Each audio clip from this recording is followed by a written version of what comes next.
र कम्युनिस्ट नामधारी गद्दारहरूले प्रचण्ड, माधव नेपाल, केपी ओली यी कम्युनिस्टका कलङ्क हुन्। यी राष्ट्रघाती प्रचण्ड, यो राष्ट्रघाती माधे, यो राष्ट्रघाती खड्केको पक्षमा लगेर तपाईहरुले हामीलाई गोली हान्नुहुन्छ भने ल हान्नुस्। बदकारी शासकहरूको विरुद्ध हामी नेपाली माटो बचाउनको खातिर, नेपाली आमाको अस्मिता बचाउनको खातिर खबरदार हामी आत्मघाती बम बन्न तयार छौं। यी ल्यान्डम तर्जीहरूलाई हामी नेपाली जनताले सडकबाटै घिसारेर यो मुलुक परिवर्तन गर्नुपर्ने हामी नेपाली जनताको काममा आइपरेको छ। शेरबहादुर देउबा जस्तो व्यक्ति, गगन थापा जस्तो उडनडेउलो व्यक्तिहरूले बोलाएको भरा यो देशको राष्ट्रघात हुने सम्धि हामी हुन लागू गर्न हुने दिने छैनौँ। कम्युनिस्ट त देशभक्त हुन्छ, विदेशी आक्रमणकारीको विरोधी हुन्छ, जनताको सेवक हुन्छ, राष्ट्रको सेवक हुन्छ, त्यही मात्रै कम्युनिस्ट हो। त्यही कारण यी कम्युनिस्ट नामधारी गद्दारहरू र यी काङ्ग्रेसी विदेशी दलालहरूले मिलेर आज नेपाललाई हामीसँग मित्र मैत्री सम्बन्ध रहेको हाम्रो विकासको पार्टनर, हाम्रो स्वतन्त्रता सार्वभौमिक सत्ताप्रति जहिले पनि सम्मान व्यक्त गर्ने चीनको विरुद्धमा लडाउन खोज्दैछन्। प्रचण्डले भनेछन् यदि हामीले एमसीसी पास नगरेको भए हामीलाई हेगमा लगेर झुन्डाउने यिनीहरूको कार्यक्रम थियो, त्यही भएर हामीले एमसीसी पास गरेर गऱ्यौँ भनेर प्रचण्डले भनेछ। अब हेग होइन, अब नेपाली जनताहरूले तिमीहरूलाई झुन्ड्याउँछन्। अब एक गरेर हामी झुन्ड्याउँछौँ तिमीहरूलाई। सुर्खेतबाट बलेको आगो टडेलो अब देशभरि फैलिनेछ। राष्ट्रघाती कार्यकारी प्रमुख शेरबहादुर देउबा भन्ने जन्तुले 25 वर्षमा बाँच्दिन, 25 वर्षमा अमेरिकाले खाओस् भनेर यो सम्झौता गराएको छ। त काङ्ग्रेस, त माओवादी, त एकीकृत समाजवादीका हेडक्वार्टरहरू मात्रै होइन, तिमीहरूको गनी गनी टाउको गिन्ने अब नयाँ राष्ट्रवादी क्रान्तिको यो देशलाई जरुरी छ। अस्ति अपव्याख्या गरेर एमसीसी अनुमोदन भएको लगत्तै नेपाल इन्डो पेसिफिक स्ट्र्याटेजीमा गइसक्यो, अमेरिकी सैन्य सङ्गठनमा गइसक्यो भन्ने 3वटा प्रमाणहरू म तपाईलाई प्रस्तुत गर्दैछु। पहिलो प्रमाण, एमसीसी अनुमोदन हुने बित्तिकै बसेको मन्त्री परिषदको बैठकले के निर्णय गर्यो भने नेपाल आफ्नो भूमिलाई छिमेकीको विरुद्ध प्रयोग गर्न दिने छैन भनेर क्याबिनेटले निर्णय गरेछ। त्यो नेपालको भूमि कुनै पनि छिमेकीलाई अथवा कुनै पनि शक्ति राष्ट्रलाई प्रयोग गर्न दिने छैन भन्ने कुरा असंलग्न परराष्ट्र नीति पञ्चशीलमा को सिद्धान्तमा उल्लेख भइसकेको कुरालाई दोहोऱ्याएर फेरि मन्त्री परिषदले किन निर्णय गर्नु पर्यो थाहा छ तपाईहरुलाई? त्यो अनुमोदन हुने बित्तिकै चीनले प्रतिकार गर्यो। क्या हो तिमीहरू? कहाँ छौ तिमीहरू? तिमीहरू अमेरिकी सैनिक संगठनमा गएको हो? तिमीहरूको संसदले त पास गर्यो त क्या हो भनेर चीनले थर्काइसकेपछि अनि नेपाली जनतालाई जस्तै चीनलाई पनि मूर्ख बनाउन सकिन्छ कि भनेर उसले क्याबिनेट डिसिजन गरेर चीनलाई खबर गर्यो, होइन होइन हामी अमेरिकी सैनिक संगठन लागेका छैनौं, हामी त हाम्रो माटोलाई छिमेकीलाई प्रयोग गर्न दिँदैनौं भनेर जन प्रतिबद्धता जाहेर गरेको छु भनेर शेरबहादुरले अनुनय विनय गर्नुपर्ने अवस्था किन आयो भन्दा नेपाल अमेरिकी सैन्य संगठनमा गइसकेको चीनले बुझेको छ। हिजो नेपालको भ्रमण सकेर स्वदेश फर्किँदाखेरि सी जिनपिङले भन्नुभएको थियो नेपाली माटोलाई यदि तिमीहरूले तिब्बत विखण्डन गर्नतर्फ प्रयोग गर्यौ भने तिमीहरूको हड्डी चकनाचुर गरिदिन्छु भन्नुभएको थियो। यही कुरा जब युक्रेनले एमसीसी को पक्षमा साइन गरेपछि पुटिनले भने तिमीहरू अमेरिकी खेमामा जान लागेछौ, तिमीहरू नेटो अमेरिकी सैनिक संगठनमा जान लागेको छौ, रुसको सङ्घारमा बसेर ल त जाऊ त अमेरिकाको गयो भने तिमीहरूलाई धुलो बनाइदिन्छु भनेर पुटिनले भनेको थियो। र अमेरिकाले उचालेको भरमा युक्रेनले के गर्यो त भन्दाखेरि अमेरिकी सैन्य संगठनमा हामी जान्छौँ भनेर लाग्दाखेरि आज के भइरहेछ देख्नुभयो होला। रुसले धमाधम युक्रेनी सहर ध्वस्त पार्दैछ, 50 लाख युक्रेनीहरू छिमेकी देशमा शरण लिन बाध्य भइसकेका छन्। अमेरिका चुप्प लागेर बसिरहेको छ, युरोप चुप्प लागेर बसिरहेको छ। उचालिदिहाल्यो। आज रुसले आक्रमण गर्दाखेरि अमेरिका ताली हानेर बसिरहेको छ। त्यहाँका जनताहरू विचल्ली भइरहेका छन्। आज त्यही अवस्था नेपालमा क्रिएट गर्न, सृजना गर्न अमेरिका चाहिरहेको छ। चीनलाई चिडाएर अनि चीनले यहाँ आक्रमण गरोस् अनि त्यसपछि आएर नेपाली जनताहरू भागेर आज युक्रेनी जनता जस्तै अरू देशमा शरण लिन जाउन् अनि त्यसपछि आएर यो देश खाउँला भनेर भारत पनि लागि परेको छ। अनि भारतीय जनरलले हिजो मात्रै भन्यो अब हामी नेपाललाई पनि युक्रेन बनाइदिन्छौँ, लौ न्यु खोज त हाम्रो भनेर भन्यो। हेर्नुहोस् यसले कहाँबाट आँट गर्यो यो भन्ने भारतीय जनरलले भन्दाखेरि देख्यो कि अब नेपालको असंलग्न परराष्ट्र नीति छैन। अब नेपाल सैन्य सङ्गठनमा लागिसक्यो। अब नेपाललाई हामीले जुन बेला पनि सिक्किम बनाउन सक्छौँ भन्ने कुरामा भारत थाहा पाइसक्यो उसले, र उसले यो गर्न अब कुनै पनि बेला भारतले चाहिँ अब नेपाललाई सिक्किम बनाउने योजनाका साथ अगाडि बढिरहेको छ। हेर्नुहोस् अर्को कुरा म तपाईँलाई भन्न चाहन्छु, यो सैनिक सङ्गठनमा गयो भनेर कसरी भन्ने भन्दाखेरि संयुक्त राष्ट्र सङ्घमा युक्रेनमाथि भएको हमलाको पक्षमा मत हाल्ने भन्दा चीन चुप लागेर बस्यो, भारत चुप लागेर बस्यो। तर यो अमेरिकाले निर्देशन गरे नेपालले चाहिँ अनि विरोध गर्यो, ल युक्रेनमा रुसले किन आक्रमण गर्यो भनेर भने मतलब के त भन्दा शक्ति राष्ट्रको खिचातानीमा अमेरिकाको निर्देशनमा नेपाललाई फसाउने काम कसले गरिसक्यो? अमेरिकाले गरिसक्यो। अहिले अब अमेरिकाको असंलग्न परराष्ट्र नीति, नेपालको असंलग्न परराष्ट्र नीति रहेन। अमेरिकाले यसलाई ध्वजा पताका बनाइसक्यो। अब तेस्रो प्रमाण दिन्छु म। पहिलो प्रमाण क्याबिनेटको बैठक बसेर तुरुन्तै निर्णय गरेर चीनलाई खुसी बनाउन खोज्नु। दोस्रो प्रमाण युक्रेनको पक्षमा नेपाललाई असंलग्न परराष्ट्र नीतिको विपरीत गएर युक्रेनको पक्षमा बोल्नु। अनि तेस्रो के हो थाहा छ तपाईँहरूलाई?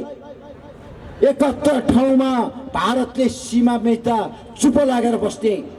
हाम्रो लिम्पियाधुरा, लिपुलेख र कालापानीको क्षेत्रमा सैनिक राखिराखेको भारत त्यसको विरुद्धमा नबोल्ने नेपालले भर्खरै के भन्यो त भन्दाखेरि नेपालको चीनसँग सीमा विवाद छ, यो बारे अनुसन्धान गर्न गृहको टोली गठन गरेको छ। हेर्नुहोस् यो भने के हो त भन्दा चीनसँग सिधै न्यु खोज्ने, भारतसँग 73 ठाउँ भएको सीमा विवादबारे नबोल्ने, चीनसँग हुँदै नभएको सीमा विवादबारे कुरा उठाएर अब अमेरिकाले जसो गर भन्यो त्यसै गर्न यो शेरबहादुरको सरकार लागि परेको छ। र यसमा प्रचण्ड, माधव, केपी सब लागि परेका छन्। यिनीहरू हाम्रो अगाडि नाटक गरेर देखाउँछन्। प्रचण्डले भनेछन् यदि हामीले एमसीसी पास नगरेको भए हामीलाई हेगमा लगेर झुन्डाउने यिनीहरूको कार्यक्रम थियो, त्यही भएर हामीले एमसीसी पास गर्यौँ भनेर प्रचण्डले भनेछ। अब हेग होइन, अब नेपाली जनताहरूले तिमीहरूलाई झुन्ड्याउँछन्। अब एक गरेर हामी झुन्ड्याउँछौँ तिमीहरूलाई। सुर्खेतबाट बलेको आगो टडेलो अब देशभरि फैलिनेछ। हिजो कुवेतमा 8 जना नेपाली काटिँदाखेरि म्यान पावर कम्पनीहरू ध्वस्त भएका थिए। अब तिमी काङ्ग्रेस, म त तिमी पनि भन्दिन, त काङ्ग्रेस, त माओवादी, त एकीकृत समाजवादीका हेड क्वार्टरहरू मात्रै होइन, तिमीहरूको गनी टाउको गिन्ने अब नयाँ राष्ट्रवादी क्रान्तिको यो देशलाई जरुरी छ। यदि हामीले यिनीहरूको टाउको गिन्न सकेनौँ भने, यदि टाउको गिन्न सकेनौँ भने यो देश, यो हाम्रा पुर्खाले हाम्रा रगत बगाएर बनाएको देश, हिजोका ठुला उतार चढावमा पनि हामीले हाम्रा स्वतन्त्रता कायम गरेर अघि बढिरहेको देशलाई अहिले यिनीहरूले खत्तम गर्दैछन्। त्यसकारण अब एउटा महाक्रान्ति, महाराष्ट्रवादी क्रान्तिको आवश्यकता छ यो देशमा। देशको नेतृत्व गर्नको लागि हामी तयार छौँ। आउनुहोस् देशभक्तहरू, अब एउटा सबै विचारधारा छोडौँ, पद मोह छोडौँ। अब हामी देशभक्तिको झन्डा मुनि गोलबद्ध भएर जहाँ जहाँ भेट्छौँ त्यहाँ त्यहाँ यी राष्ट्रघातीहरूको टाउको उडाउने काम गरौँ हामी, अनि मात्रै राष्ट्रवादी आन्दोलनले निकास पाउनेछ। म सुरक्षाकर्मीहरूलाई भन्न चाहन्छु, तपाईँहरू सुरक्षाकर्मीहरू पछाडि हुनुहुन्छ, तपाईँहरूको पनि अब विकल्प छ। तपाईँहरूको यी राष्ट्रघाती प्रचण्डे, यो राष्ट्रघाती माधे, यो राष्ट्रघाती खड्केको पक्षमा लगेर तपाईँहरूले हामीलाई गोली हान्नुहुन्छ भने ल हान्नुहोस्। भने अब तपाईँहरूले यिनीहरूलाई गोली हान्ने, यिनीहरूलाई 46 सालदेखि यिनीहरूले सत्तामा आएर गरेको भ्रष्टाचार छ, तिनीहरूलाई एक एकलाई यिनीहरूको सम्पत्तिको स्रोत खोज, होइन भने टुडी खेल्न लगेर तिमीहरूलाई गोली हानेर उडाउँछु भन्ने निर्णय गर्ने आज सैनिक र प्रहरीको हामीलाई आवश्यकता छ। त्यो होइन र तपाईँहरू यही राष्ट्रघातीहरूको निर्देशन बमोजिम काम गरेर अब हामी राष्ट्रवादीहरूलाई गोली हान्नुहुन्छ भने अघि भावनाले भनेको जस्तै हामी आत्मघाती बम लिएर हामी अगाडि बढ्छौँ। हामीलाई हाम्रो देशभन्दा ठुलो ज्यानको माया छैन। यो ठोस्सामा आएको जिन्दगी हो। हिजो अमर सिंह, हिजो बलभद्र, हिजो भक्ति थापाले जसरी बचाए नि त्यसरी नै अब यो देशलाई बचाउने हाम्रो जिम्मा छ। अब म तपाईहरुलाई सानो एउटा गीत सुनाएर, एक लाइन गीत सुनाएर म बिदा लिन्छु। अमर भक्ति थापाका संतान होनी हामी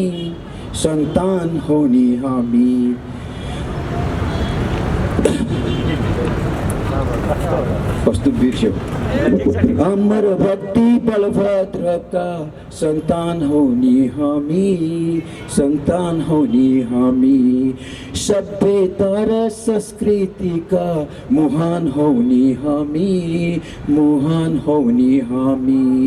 लुम्बिनी सगरमाथा जलवायु विविधता, लुम्बिनी सगरमाथा जलवायु विविधता, शिक्षा संस्कृति सभ्यताका महान होनी हामी कम्मरमा खुकुरी भिर्या छैन भन्दैमा, नाला पानीको गाथा सुन्या छैन भन्दैमा, मम्मीलाई गोर्खाले होइन भन्न कहाँ पाइन्छ, हामी ग्रेटर नेपालको योद्धाहरू हामीलाई काङ्गडा टिस्टा चाहिन्छ, हामीलाई काङ्गडा टिस्टा चाहिन्छ। अब लड्ने हामीले काङ्गडा टिस्टाको लागि हो। अब हामीले गर्ने क्रान्ति यी राष्ट्रवादी कुकुरहरूलाई हामीले गिडेर टुडी खेलमा जनताको लागि प्रदर्शन गर्ने दिन हो। हिजो जसरी हेर्नुहोला, हिजो पनि हाम्रो एउटा उदाहरण छ। हिजो अमेरिकाले तिब्बती खम्पाहरूलाई हतियार दिएर तिब्बतको विरुद्ध लड्न लाग्दाखेरि चीनले भनेको थियो कि तपाईहरू यिनीहरूलाई खतम गर्नुहोस्, होइन भने हामी चिनिया सेना नेपाल पसेर यी खम्पाहरूलाई खतम गर्छु भनेको थियो। हेर्नुहोस्, त्यसपछि राजा वीरेन्द्रले ठिकै छ हामी खतम गर्छु भनेर यी तिब्बती खम्पाहरूलाई खतम गरेको हामीसँग इतिहास छ। भोलि हामीले यही अमेरिकी सैन्य संगठनमा लागेर यही किसिमले काम गर्यौं भने भोलि चीनले भनेछ अब अमेरिकाको पक्षमा लाग्ने हो कि के गर्ने हो तिमीहरूले, कि अमेरिकनहरूलाई यहाँबाट लगाएर होइन भने हामी चिनिया सैनिक पठाउँछौँ भन्नुपर्ने दिन आउन सक्छ। त्यस्तो दिनको लागि हामी तयार भएर अब हरेक नेपालीहरूले आफूसँग खुकुरी जे हुन्छ हतियार लिएर अब गाउँ गाउँ सहर सहरबाट फेरि उठ्ने दिन आएको छ। धन्यवाद। यिनीहरूले पास गरिसकेपछि ओहो हामीलाई केही गर्यो कि देशलाई त सिद्ध्याइहाल्यो नि भनेर अलिकति तनाव पीडा बोकेर आउनुभएका जनसमुदायहरूसँगै हाम्रो यस आन्दोलनका संयोजक कमरेड सिपी मैनालीज्यू र उहाँको आज्ञाले हाम्रो 10 आजको गठबन्धनका 11 दलको उसबाट म यहाँहरूलाई अभिवादन व्यक्त गर्दछु। मेरो तर्फबाट स्वीकार्नुहोस् अभिवादन। एमसीसी सम्झौता अब हामीले खारेज गर भन्नु परेन, खारेज गर भन्नु परेन। हामीले हिजो खारेज गरौँ भनेर कराउँदै गर्दाखेरि यो देशका राष्ट्रघातीहरूलाई राष्ट्रघात छ भन्ने कुरा पहिले नै जानकारी थियो राष्ट्रघात गरे बाबत कति हामीले पाउँछौँ, के पाउँछौँ, के कुरा कति पाउनु पर्ने हो त्यही दिन बार्गेनिङ भइसकेको थियो, त्यो उनीहरूले पाइसकेका थिए। त्यसकारण यिनले खारेज गर्छन् भन्ने कुरा हामीलाई विश्वास छैन, पहिलो कुरो। त्यसकारण हामी यसलाई कार्यान्वयन हुन दिँदैनौँ। एमसीसी सम्झौता अन्तर्गत इन्डो पेसिफिक रणनीति अन्तर्गत यो देशलाई राखेर शेरबहादुर देउबा जस्तो व्यक्ति, गगन थापा जस्तो उडनडेउलो व्यक्तिहरूले बोलाएको भरा यो देशको राष्ट्रघात हुने सन्धि हामी हुन लागू गर्न हुने दिने छैनौँ, कुनै हालतमा दिने छैनौँ। र यही भन्दै गर्दा हामी सडकमा बसेर विकास विरोधी भनेर कसैले आरोप लगाउँछ, हिजोको अरुण तेस्रोको कुराहरू आउन सक्छ। हामी विकास विरोधी होइनौँ, हामीले आन्दोलन विकल्प सहित गरेका छौँ। हामी विकल्प दिन्छौँ, हामी भित्र भएको चिज खोज्छौँ, हाम्रो स्रोतलाई परिचालन गरिएको पाउनुपर्छ, हामीले तिरेको पारदर्शी हुनुपर्छ। यति कुरा खोज्यो भनेदेखि यस्ता एमसीसी होइनन्। 10वटा एमसीसी अर्काले दिने सहयोगभन्दा बढी हामी भित्रै छ। यसमा हामी आत्मविश्वासका साथ दृढका साथ लागेका छौँ र त्यो खोल्छौँ र हामीसँग छ, हामीलाई पूर्ण विश्वास छ। अस्तिको नाटक एउटा देखियो, टिभी हेर्दै थिए, एमसीसी विरुद्धको सम्झौता पास गर्ने कि फेल गर्ने भन्दै थियो। दिउँसो आन्दोलनबाट सिद्धिएर बेलुका गएको शेरबहादुर देउबा भन्दै थियो यो जनताले पढेकै छैनन् भनेर। अब किन पढेका छैनन् भन्छ, ऊ मात्रै पढ्यो भन्दा नि 7 सालमा त पछाडि प्रजातन्त्र आएर प्रजातन्त्र आउने बित्तिकै देशभरि स्कुल खुल्यो भन्थे। अहिलेसम्म कसैले पढेन भन्ने जस्तो लाग्थ्यो मलाई। उसले पढेको छैन भने त उसले सानो 2 चुड्की हान्दाखेरि जम्मैले विश्वास गर्दो रहेछ। जनताले पढ्यो भने त विश्वास गर्दैन थियो नि, बेलुकै राति निस्किन्थ्यो नि सडकमा। यिनका घर घरमा गएर यिनलाई भुत्ल्याएर यिनका जुवा तानेर ल्याउँथ्यो नि, ल्याएन। त्यसकारण पढाइ रहेन रहेछ। पढेको भएदेखि यसले असर गर्छ। असर आजको भोलि नै त्यहाँ ताली पड्काउने बित्तिकै हुँदैन, त्यसको असर दीर्घकालमा देखिन्छ भन्ने कुरा जनताले कहिले पनि सम्झेन। सम्झिनु भएन भने यसले तपाईँको सन्ततिलाई पिर्नेछ। तपाईँ त 2-4 दिन खानु होला जानु होला भिन्दै कुरो, सन्ततिलाई पिर्नेछ। सन्ततिको रक्षाको लागि एमसीसीलाई कार्यान्वयन हुन नदिऊ। अर्को कुरो, पास गर्दै गर्दा के भन्दै थिए, हुन्छ भन्ने माननीय सदस्यले हुन्छ भन्नुहोस्, हुन्न भन्ने सदस्यहरू चुप्प लाएर बस्नुहोस्। पार्टीले हुप जारी गरेपछि बोल पाइँदैन। चुप्प लगाएर राखेर तत्कालीन अवस्थामा अग्नि प्रसाद सापकोटाले यो एमसीसी सम्झौता के भयो भनेर भन्दै थिए। त्यही बेला मेरो मोबाइलमा घन्टी बजेछ, कसले फोन गर्यो भनेर फर्केर हेर्दाखेरि एमसीसी पास। यो गगन थापाको घनीभूत छलफल हो, घनीभूत छलफल गर्छु भन्यो। फटाइको पनि हद हुन्छ। 6 गते सारियो, हामी घनीभूत सम्झौता गर्छौँ, टेबलमा राख्न दिनुहोस्। जनताले हामी सडकमा यो एमसीसी सम्झौतालाई किनेर राख्न दिँदैनौँ। यो टेबलमा पास गरौँ, जनताका प्रतिनिधिबाट घनीभूत छलफल गरौँ। छलफल गरे पछाडि संसदले जे गर्छ त्यही मान्छौँ भनेको। हामी जतिको मान्छेलाई पनि झुक्क्यायो हो, यो गिजौलो सडकमा राख्नु हुँदैन। छलफल गरौँ। हाम्रा प्रतिनिधिहरूले यसमा राष्ट्रघात छ, उहाँहरूले पढ्नु भएको छ, पढे पछाडि राष्ट्रघाती कदम गर्नुहुन्न, किनभने भोलि उहाँहरू हामीसँग भोट माग्न आउँदै हुनुहुन्छ। त्यसकारण राष्ट्रघात गर्दैनन् र यो एमसीसी सम्झौता पास हुँदैन भन्ने विश्वास लिउँ।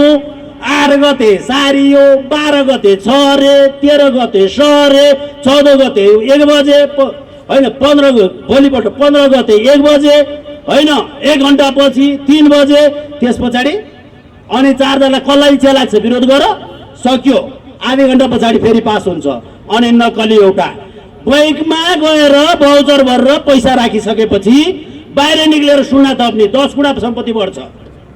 सम्झौता एउटा गर्ने, खातामा पैसा बढ्छ, बाहिर निक्लेर सुना थपेर उहाँ दोहोरो सम्झौता गर्ने। यहाँ आएर एक करोड हामीलाई चाहिँदैन, हामीले पनि निर्णय गर्यौँ अब नकमाएको महिना बैङ्कमा किस्ता नहाल्ने। मान्छ बैङ्कले नकमाएको महिना घर बस्नुहोस्, श्रीमान श्रीमती छोरा छोरी सबै बस्नुहोस्। ऋण छ भने त्यो ऋणमा अब नकमाएको महिना किस्ता नतिर्ने, ब्याज पनि नतिर्ने, आफै घोषणा गर्नुहोस्, बहुमतले पास गर्नुहोस्। अमेरिका त्यही हो, बैङ्कले छोड्दैन, अमेरिकाले छोड्दैन। त्यसकारण हामी यसलाई कार्यान्वयन हुन दिँदैनौँ। साथीहरू, समय सानो छ, छोटो छ। अब म सिधै यो देशमा लिएर आउनु पर्ने एमसिसीबाट यो 25 वर्षको लागि आउँदैछ। 25 वर्षको लागि यिनीहरूले विधिगत रूपमा विस्थापित गरिसके।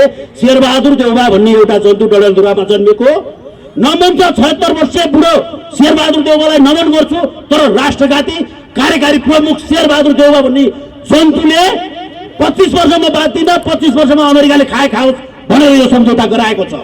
किन गराएको छ भने हेर्नुहोस्, यो देशभित्र अब एमसिसी लागू हुने कहिले 15 गते साँझ पास भयो। भोलिपल्ट बिहानै एमसिएको कर्मचारी के भन्छ, हामीलाई तयारी गर्न 22 महिना लाग्छ भनेको 2 वर्षको। अब त्यसपछि एमसिसी सुरु हुन्छ, एमसिसीबाट पैसा आउने काम सुरु हुन्छ, त्यो 5 वर्ष लाग्छ, 7 वर्ष बिचा उथल पुथल भयो। हामीले आन्दोलन गर्छौँ, कहिलेकाहीँ डिस्टर्ब त होला, सकी नसकी हामी बेलकोटगढीको जग्गामा सिधीमिति ढुङ्गा उठाउन त दिनेवाला छैनौँ। त्यहाँ पनि छ त हाम्रो 501 सङ्घर्ष समिति, कार्यान्वयन गर्नलाई त त्यहाँ बनाउनु पर्छ होला नि त भवन, त्यहाँ बनाउनु खन्नु पर्छ होला नि खाल्लो। त्यो खाल्लोमा मान्छे नजिकै माटो हाल्ने मान्छे सङ्ख्या बढी भएको दिन भित्र भएको मान्छेलाई कहिले जित्दो रहेछ सरकारले, त्यो पनि हेर्छौँ नि हामी। त्यो देखे पछाडि पनि त समय सर्ला। अनि अर्को वर्ष फेरि हाम्रा लोन्डुपेहरूलाई $700 मिलियन दिन्छु, तिमीहरूको योजना बनाऊ भनेपछि एमसिसी त फेरि बाँकी रह्यो। योजना बनाउन 5 वर्ष, त्यो कार्यान्वयन अर्को 9 वर्ष भनेपछि मेरो छोराले मभन्दा बढी उमेर भएर यस मञ्चमा आएर एमसिसी खारेज गर भन्नै पर्छ। त्यो अवस्थामा यिनीहरूले पुर्याइसके। त्यसको ज्वलन्त उदाहरण जुन दिन झापा आन्दोलन सिपी मैनालीज्यूले गर्नुभयो, त्यसपछि म बुवा आमाको सल्लाहले जन्मिएको आजको हालत हेर्नुहोस्। देशको समस्या जिउला त्यो सिपीजी यही हुनुहुन्छ भनेपछि यी राजनीति गर्ने मान्छेले त्यही गर्छन्। त्यसकारण म अहिले तपाईँहरूलाई सचेत हुने गरी भनिदिन्छु, म पूर्ण होस हवासमा छु, मैनालीजीको सभामा छु। यो आन्दोलन हो, यो सहित भनेर भन्छु। यो देशको 16 खरब रुपियाँ पैसा ऋण छ। मैले यसमा चुहावटहरू त्यति देखेको छु। यो सबैलाई रोकेर राख्ने हो भने कि एमसिसीबाट आउने वर्षको अहिलेको 7 वर्ष होइन, 60 अरबलाई 7 वर्षलाई भाग लाग्नुहोस्, 8 अरब 50 करोड लगभग महिनाको 2.5 करोड रुपियाँ पैसा आउँछ। त्यसमाथि महिनाको 1.25 करोड रुपियाँ पैसा तलबमा जान्छ। 20 लाखको भाडा, 1.5 लाख 3 लाख तलब खाने कर्मचारी भनेपछि त्यो बाँड्दा बाँड्दै दोषिदिन्छ। र त्यसबाट विकास पाउनु भनेको न्यून यति हो, जसरी सरकारले छोडेको 2 करोडको बजेटबाट 30 लाखको सामान किनेर कार्य सम्पादन हुन्छ, त्यति मात्रै हुने हो त्यहाँबाट हो। त्यसैलाई मध्यनजर राखेर भन्छु मैले, यो वर्षको हामीले आजसम्म तिरिसकेको कर हरेक क्षेत्रमा तपाईँले कुनै पनि सामान पाउँदाखेरि के चिजबाट पाउनुहुन्छ, पहिला भन्सार लाग्छ, त्यो 40% हो मिनिमम सरकारले लिने। तपाईँले किनेको सामानको त्यसमा पहिला किनेको सामानमा 40% जोड्नुहोस्, 15% अन्तःशुल्क जोड्नुहोस्। अब गाडी घोडा यताउति छन् भने अर्को या पोटेन भनेर पूर्वाधार विकासमा 40% लाग्छ, त्यो जोड्नुहोस् होइन। त्यस पछाडि भ्याट लाग्छ, त्यसमा पनि बुढी गण्डकीतिर यसो हामीले बेला बेला झिकेर खाने खर्च चाहियो नि त, त्यहाँ पनि हाल्नुपर्छ। हेर्नुहोस् है, पेट्रोलमा घाटा लाग्यो त्यसै गरी हो। 90 रुपियाँमा किनेर 150 बेच्दाखेरि 100 रुपियाँ घाटा, यसै गरी घाटा लाग्यो त्यो पैसा खोइ। गत वर्ष मात्र ओइल निगमले पेट्रोलियम पदार्थको आइओसीलाई तिरेको पैसा गत आर्थिक वर्षको 76-77 को 180 अरब भनेको 1 खरब 80 अरब आइओसीलाई पैसा पठाएको नेपाल राष्ट्र बैङ्कबाट। त्यो त बैङ्कबाट पत्र हेर्नु पाइन्छ। नेपाल सरकारलाई कर तिरेको पैसा 196 अरब अर्थात् 1 खरब 96 अरब भने पछाडि कर कति 50% भन्दा बढी होइन।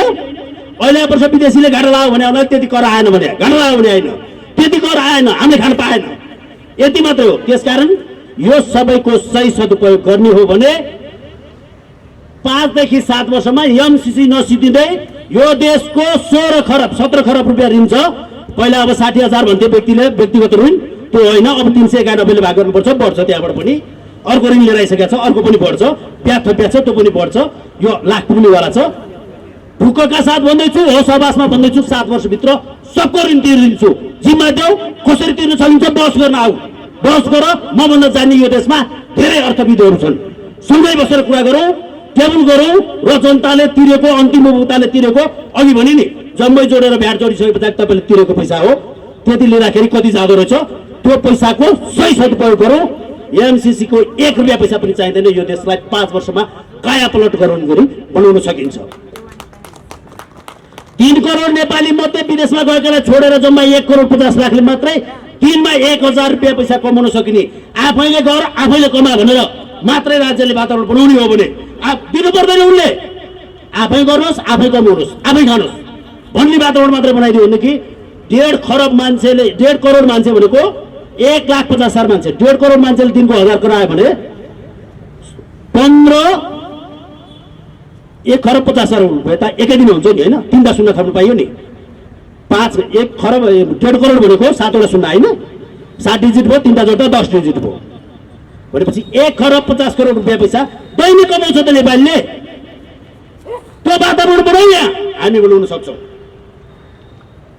होइन। तपाईँहरू सक्नुहुन्छ, तपाईँहरू नै बनाउनुहोस्, हामी सल्लाह दिन्छौँ। होइन भने छोड्नुहोस्। यो देश हामी तपाईँहरूको भन्दा राम्रोसँग सञ्चालन गर्न सक्छौँ त्यो जनताको साथ लिएर। यति भन्दै यो अर्थतन्त्रमा विस्तृत रूपमा तपाईँहरूले बुझ्ने गरी भन्न सक्ने अवस्था छ। म 3वटा कुरा मात्र भनेर यहाँबाट बिदा हुन चाहन्छु। एउटा, हामीले तिर्दै गरेको 13% भ्याटमा हामी आजैका मितिदेखि 15% तिर्न तयार छौँ। तर राज्यले हरेक व्यक्तिले तिरेको करको 2% पैसा लिएर गएर पेन्सन कोषमा राखोस्। त्यो पैसाबाट हामीलाई 60 वर्ष पछाडि पेन्सन दियोस्। गगन थापाको भाषण सुन्नु पर्दैन। मेरै पैसा 60 वर्ष पछाडि मलाई दे, त्यही पैसा मरि 59 भने पर्दैन, त्यही खा। म भन्न सक्छु नि त हो, खानालाई मैले बाँच्नुपर्छ। 1.5% पैसा हरेक दिन तपाईँ हामीले खर्च गरेको 1.5% पैसा शिक्षा कोषमा राख्ने भनेदेखि कसको बालबच्चालाई डक्टर पढाउने पैसा पुग्दैन। 1.5% पैसा निकालेर स्वास्थ्य कोषमा हाल्यो भनेदेखि बेलुका हरेक दिन तपाईँ हामीले खर्च गरेको पैसाको 1.5%, 100 रुपियाँ खर्च गऱ्यौँ भने 1.5 रुपियाँ, 1 लाख खर्च गऱ्यौँ भने 1500 रुपियाँ पैसा अहिले चन्दा उठाउँ। बेलुका हरेक हस्पिटलभित्र छिरौँ। आज दिनभरि कतिजना बिरामीको कति पैसा खर्च उठ्यो, तिर्न पुग्छ कि पुग्दैन, हरेक आर्थिक कारोबार हुने ठाउँको पैसालाई हेर्नुहोस् त। धुर्मुसले 2-4 जनाले दिए पैसाले त रङ्गशाला बनाइदियो। हामी सबै जनतालाई बचाउने पैसा उठ्दैन हाम्रो। अनिवार्य रूपमा सबैले हाल्दा भनेको 15% भ्याट तिरौँ, 10% राज्य कोषा राखौँ, 1.5% शिक्षा कोषा हालौँ, 1.5% स्वास्थ्य कोषा हालौँ, 2% पेन्सन कोषा राखौँ।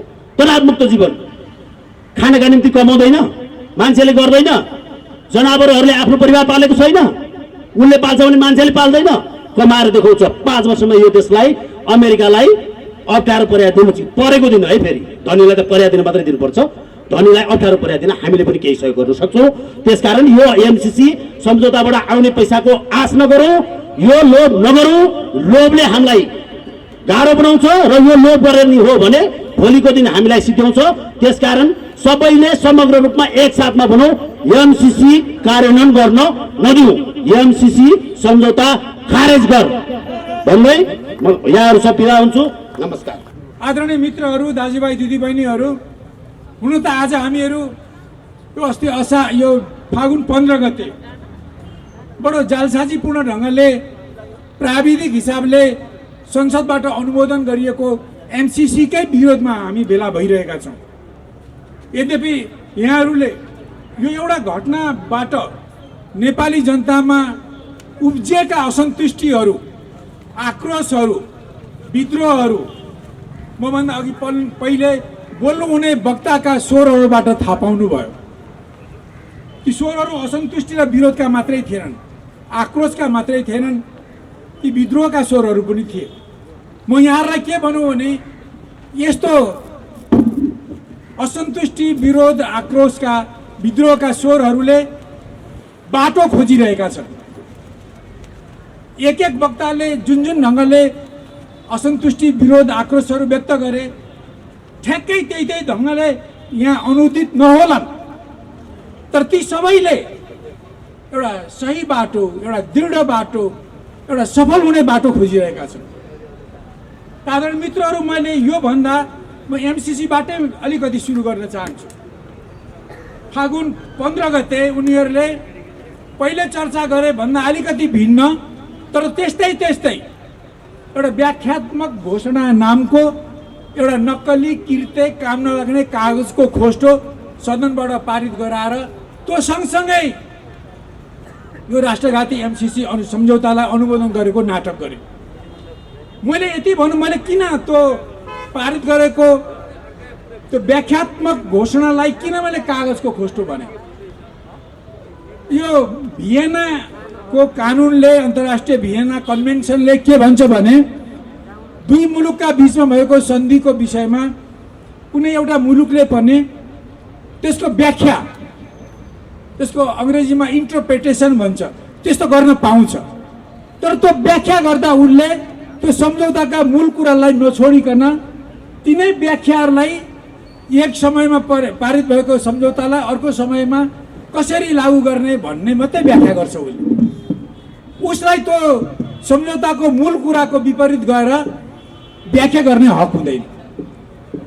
त्यस हिसाबले हेर्नुहुन्छ भने त्यो फागुन 15 गते गगन थापा जस्ता मानिसहरूले र उनी जस्ता सोच राख्ने अरू धेरै नामधारी कम्युनिस्टहरूले, नामधारी राष्ट्रवादीहरूले जुन एउटा व्याख्यात्मक घोषणा बनाए, त्यो घोषणामा त्यो एमसीसी सम्झौतामा भएका धेरै गलत कुराहरू कि एमसीसी नेपाल सरकारबाट सञ्चालित हुन्न, यो एमसीसी हेडक्वार्टरबाट सञ्चालित हुन्छ भन्ने कुरा उल्टाएर नेपालले नै सञ्चालन गर्न सक्छ भन्ने जस्ता कुराहरू, एमसीसीमा पूर्ण अधिकार नेपाल सरकारको हुन्छ भन्ने त्यसको विपरीत कुराहरू र धेरै कुराहरू।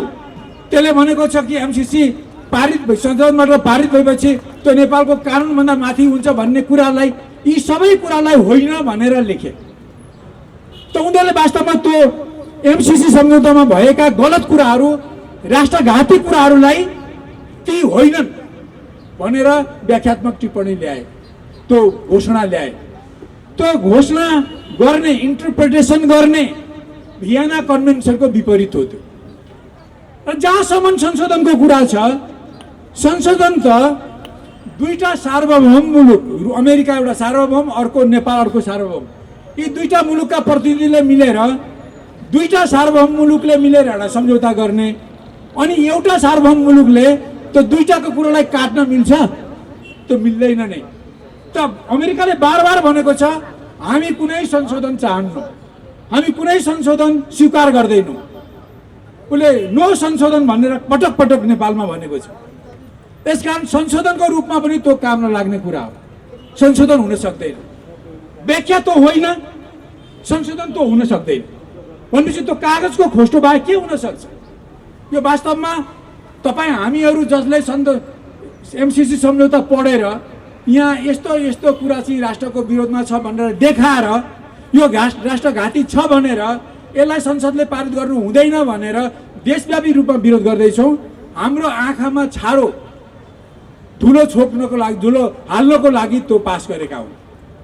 दोस्रो किन पास गरेका हुन् भने उनीहरूले देखि नेपाल र नेपाली जनता, राष्ट्र र नेपाली जनताको हित विपरीत त्यो सम्झौतालाई पारित गरिरहेका छन्, झुटा कुरा गरेर।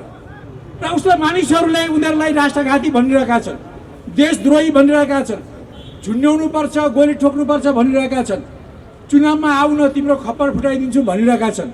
यस्ता धेरै कुराहरू भनिरहेका छन्। मैले ती सबैलाई यहाँ दोहोऱ्याउनु उचित आवश्यक पनि छैन। त्यस्ता आरोपहरूबाट बस्नको निम्ति, ती आरोपहरूलाई ढाकछोप गर्नको निम्ति उनीहरूले यो एउटा च्यादर, एउटा बरको एउटा खास्टो लगाएका हुन् आफ्नो अगाडि, ताकि उनीहरूका ती राष्ट्रघाती कामहरू छोपियुन्। तर न त तिनीहरूले जनताको आँखामा छारो हालेर धुलो फ्याँकेर जनता अन्धा हुन्छन्, न त उनीहरूले एउटा खास्टोले आफूलाई ढाकेर उनीहरूको अपराधहरू ढाकिन्छ। आदरणीय मित्रहरू, त्यस्तो किसिमको प्रयोजनहीन एउटा व्याख्यात्मक घोषणा सहित जुन पारित गरेका छौँ, झुक्क्याएर पारित गरिएको हुनाले हामीहरू त्यसलाई जनमनले पारित गरेको होइन, त्यो प्राविधिक ढङ्गले त्यो पारित भएको हो र त्यसको कार्यान्वयनमा ठुलो प्रश्न छ। त्यस कारण हामी प्रष्टै ढङ्गले त्यो एमसीसी सम्झौतालाई त्यो व्याख्यात्मक टिप्पणीले रौँ बराबर पनि फेरबदल गरेको छैन। त्यसका कुनै पनि दफा उपदफाहरूलाई त्यसले संशोधन गर्न सक्दा पनि सक्दैन। अमेरिका एमसीसी त्यो पक्षमा छँदा पनि छैन, केही संशोधन भएको छैन। जे अपराधी कुरा थिए ती छँदैछन् र हामीले त्यो जुन व्याख्यात्मक टिप्पणी घोषणालाई हेरेर हामीले झुक्किनु हुँदैन। र उनीहरूले स्वाभाविक छ कि त्यो पारित भएको प्राविधिक ढङ्गले पारित भएकै केही घन्टापछि अमेरिकाको यहाँ स्थित इम्बेसीले खालि त्यो अनुमोदन भएकोमा खुसी प्रकट गर्यो। त्यो व्याख्यात्मक टिप्पणी घोषणाप्रति उसको केही भनाइ छैन। एमसीसीले पनि यही पारित भयो, अब एमसीसी लागू हुने बाटो खुलो भनेको छ। त्यसलाई हामीले नोट गरौँ भनेको छ, तर त्यसलाई उसले स्वीकार गरेको पनि छैन र वास्तवमा उनीहरूले गर्दा पनि गर्दैनन्। र मलाई तपाईँलाई के भनौँ भने जुन एमसीसी सम्झौता पास भएको छ त्यसको 7(1) मा 7(1) उपधारामा के लेखेको छ भने यो एमसीसी सम्झौतालाई संसदबाट अनुमोदन गरेपछि यसको लागू हुन सुरु हुन्छ र यो लागू भएपछि यदि यो सम्झौतामा लेखेका कुराहरू र नेपालको कानुनमा भएका कुराहरूमा भिन्नता भयो भने नेपालका कानुनहरू संविधान पनि मूल कानुन हो, त्यो मूल कानुन र अरू कानुनमा भएका कुराहरू ती लागू हुँदैनन्, एमसीसीमा लेखेका कुराहरू लागू हुन्छ। त्यो पारित भएको कुरा यो घोषणासँगै पारित भएको एमसीसी सम्झौताले सम्झौतामा भएका कुराहरू नेपालको राष्ट्रिय कानुनसँग बाजे भने नेपालको राष्ट्रिय कानुन तल पर्छ, त्यो लागू हुँदैन, एमसीसी लागू हुन्छ भनेर त प्रष्टै भनेको छ। त्यसकारणले त्यही 7(1) को एउटा भनाइले यिनीहरूका सारा कुरालाई भुस बनाइदिन्छन्। आदरणीय मित्रहरू, यी बाहेक धेरै कुराहरू तपाईँहरूले सुनिसक्नु भएको छ। म आज ती सबै कुराको ब्यौरा यहाँ प्रस्तुत गरेर समय बढाउन म चाहन्न। त्यो वास्तवमा त्यो पारित गरेपछि त्यो एमसीसी सम्झौता नेपालको राष्ट्रिय कानुनभन्दा माथि भयो हुन्छ र एमसीसी भनेको जुन संयन्त्र छ त्यसको नेपाल शाखा एमसीए भन्ने मिलेनियम च्यालेन्ज एकाउन्ट भन्ने 5 तारे होटलमा अफिस खोलेर बसेको छ। त्यसको प्रमुख नेपालको अर्थ सचिव भए पनि त्यसले एमसीसी हेडक्वार्टरकै निर्देशन पालन गर्नुपर्छ। नेपाल सरकारको निर्देशन उसले पालनै गर्न सक्दैन। त्यहाँ लेखा परीक्षण नेपालले एमसीसी को अनुमतिले मात्रै हेर्न सक्छ। त्यहाँको बौद्धिक सम्पत्ति एमसीसी को अनुमतिले मात्रै नेपालले अरूलाई दिन सक्छ, आफूले प्रयोग गर्न सक्छ।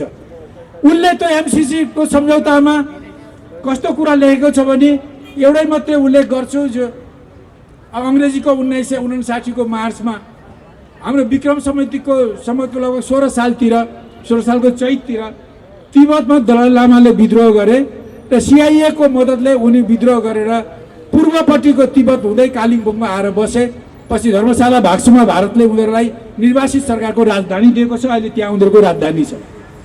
त्यसपछि अमेरिकाले भन्यो कि नेपाललाई तिब्बतबाट जो नेपालको घाँटीबाट नेपाल आइरहेका छन् तिब्बतबाट भागेर तिनीहरूलाई शरण दिनुहोस्, ठिक छ, राजनीति गर्न होइन मानवीय आधारमा बस्न दिनुहोस् भने। त्यसबेलाको नेपाल सरकारले ल ठिक छ, राजनीति गर्न होइन मानवीयताको आधारमा बस्छन् भने अब हामीले शरणको मरण गर्दैनौँ, बसुन् भनेर एउटा एग्रिमेन्ट भयो। त्यसपछि संयुक्त राज्य अमेरिकाले भन्यो अब तपाईँहरूले सक्नुहुन्न, अब ती भागेर आउने ती खम्पा विद्रोहीहरूलाई औषधि पात चाहिन्छ, लत्ता कपडा चाहिन्छ, खानपिन चाहिन्छ, कसले दिने? ल हामी दिन्छौँ, हामी भनेको अमेरिकाले दिन्छ। हामीलाई कालिम्पोङबाट स्टल विमानमा तिनै कुरा खानपिन औषधि र लत्ता कपडा ल्याउन दिनुहोस्, हामी उनीहरूलाई सप्लाई गर्छौँ भन्यो। नेपाल सरकारले हुन्छ भन्यो। त्यहाँबाट उनीहरूले हवाईजहाजमा स्टल हवाईजहाज हेलिकप्टर जस्तो जुरुक्क उठ्ने र थचक्क बस्ने हवाईजहाजमा यहीँ शिवचाटारमा उनीहरूले ती चिजहरू ल्याउँथे र उनीहरूले त्यहाँ ल्याएर हेलिकप्टरबाट खम्पा विद्रोही भएका ठाउँमा पुर्याउँथे। पछि के देखियो भने 31 सालमा खम्पा विद्रोहीहरू सबै हतियारले लैस छन्, आधुनिक हतियारले लैस छन्। 31 सालमा उनीहरूले ठुलो विद्रोह गर्न खोज्दा नेपालको सम्झौता विपरीत उनीहरूले नेपाललाई रणभूमि बनाउन खोज्दा तत्कालीन राजा वीरेन्द्रले शाही सेना परिचालन गरेर उनीहरूलाई निशस्त्र गरिदिनु भयो। त्यो निशस्त्र गर्ने क्रममा केही खम्पा विद्रोही एउटा नेता त्यो दोहोरो उसमा इन्काउन्टरमा सिद्धिए, केही 5-6 जना मरे, धेरै समातिए। पछि उनीहरूसँग एक भारी हतियारहरू समातिए। अहिले ती हतियार अहिले पनि सैनिक छाउनीमा छन्, छाउनी सङ्ग्रहालयमा। सबै अमेरिकामा बनेका हतियारहरू हुन्। त्यसबेला पनि अमेरिकाले खम्बा विद्रोहीहरूलाई औषधि लत्ता कपडा र खानपिन दिन्छु भन्ने नाउँमा हतियार सप्लाई गरेको हाम्रो अगाडि छ। अहिले पनि उनीहरू यो हाई टेन्सन लाइन र सडक बनाउने क्रममा उनीहरूले आफ्नो ठेकेदार राख्न पाउँछन्, उनीहरूले आफ्नो सामान लगाउन पाउँछन्। र उनीहरूलाई के छैन, उनीहरूले ल्याएका सामानहरूका ठुल्ठुला कन्टेनरहरू 10 चक्के 12 चक्के गाडी ट्रेलरले बोक्ने कन्टेनरमा उनीहरूले ती सामानहरू ल्याउँदा पहिले खम्पाहरूलाई औषधि लत्ता कपडा खानपिन ल्याउँदाखेरि हतियार ल्याएथे। अहिले पनि त्यही निर्माण सामग्री ल्याउने नाममा केही निर्माण सामग्री अरू बढी हतियार ल्याउँदैनन् भनेर कसले ग्यारेन्टी गर्छ? नेपालीमा छ नि पल्केको तिल्के घरिघरि मिल्के, त्यो तिल्के यसरी नै मिल्केको। अहिले पनि त्यसरी नै सामान निर्माण गर्ने सामान ल्याउँछु भनेर हतियार आउने कुरा हो। हुन त यो कुरालाई देखेर कतिपय साथीहरूले आजै आइहाल्यो भोलि नै आइहाल्यो भनेर भन्नेका पनि होलान्, त्यो आक्रोश पोखेको हो। तर त्यसरी आउने बाटो छ। अमेरिकनहरूले आफ्नो कर्मचारी र आफ्नो प्राविधिक लगाउन पाउँछन् र उनीहरूले जसलाई हाम्रो कर्मचारी हो हाम्रो प्राविधिक भनेर लेखेर दिन्छ। नेपाल सरकारले उनीहरू कुन मुलुकका हुन्, कसको कहाँको नागरिक हुन् केही खोजी नीति गर्न पाउँदैन। उनीहरूलाई नाकाको चालले आवासीय भिसा दिनुपर्छ। उनीहरूलाई मात्रै होइन उनीहरूको परिवारजनलाई पनि दिनुपर्छ। त्यति मात्रै होइन उनीहरूले यहाँ बसिन्जेल उनीहरूलाई नेपालको 14वटा ट्याक्सबाट उनीहरूलाई मिना गर्नुपर्छ। त्यति मात्रै होइन, अब यो अन्तर्राष्ट्रिय प्र्याक्टिस अनुसार भन्छन् एमसिसीमा पहिलेका भूतपूर्व कर्मचारीहरू र बहलवाला कर्मचारीहरूले नेपालको संविधान कानुन आकर्षित हुने कुनै अपराध गरे पनि नेपालको कानुनले नेपालको अदालतले उनीलाई छुन सक्दैन। अब यहाँ बोल्दा बोल्दै कुनै वक्तालाई ठ्याङ्गै गोली हानिहाल्यो भने पनि हाम्रा सुरक्षाकर्मीले चाहिँ त्यो गोली हान्ने मान्छे एमसिसीको मान्छे भनेर प्रमाणित हो भने समातेर लगे पनि कफी खुवाउनुपर्छ र छोडिदिनुपर्छ, कुनै कानुन लाग्दैन। यसरी जति हत्या गरे पनि, जति बलात्कार गरे पनि, जति अस्मिता लुटे पनि, जति सम्पत्ति लुटे पनि उनीहरूलाई स्वतन्त्रता हुन्छ।